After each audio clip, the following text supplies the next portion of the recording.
les personnes qui sont sorties dans ces véhicules-là. Et il y a 4 qui ont intimé à Babo Koné de monter dans un véhicule qui était dans un véhicule. Il a refusé de rentrer dans le véhicule. Ils l'ont gazé. Il dit bien, ils l'ont gazé. Ils l'ont fait monter de force dans le véhicule dans lequel ils étaient. Dans l'un des véhicules dans lesquels ils étaient. Donc, ils l'ont amené de force. Et je le dis encore une fois de plus, c'est depuis hier. Monsieur Béranger, après je vais te bloquer, t'inquiète pas. C'est depuis hier que Babo Koné a été enlevé. Il faut partager massivement cette vidéo. Notre frère Oxymore a fait une vidéo et nous lui avons demandé, on a eu un entretien avec lui pour savoir les circonstances et puis nous avons poussé nos investigations. Nous avons appelé au commissariat de son lieu de résidence. Babo Koné n'est pas là-bas.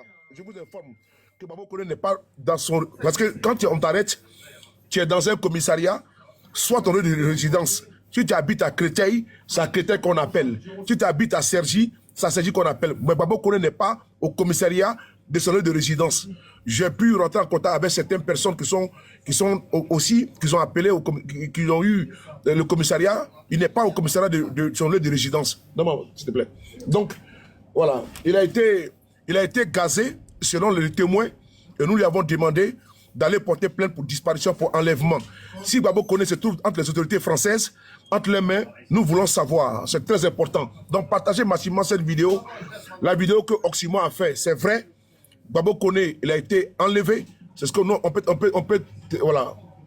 peut le qualifier ainsi, puisqu'ils ont forcé de rentrer dans le véhicule.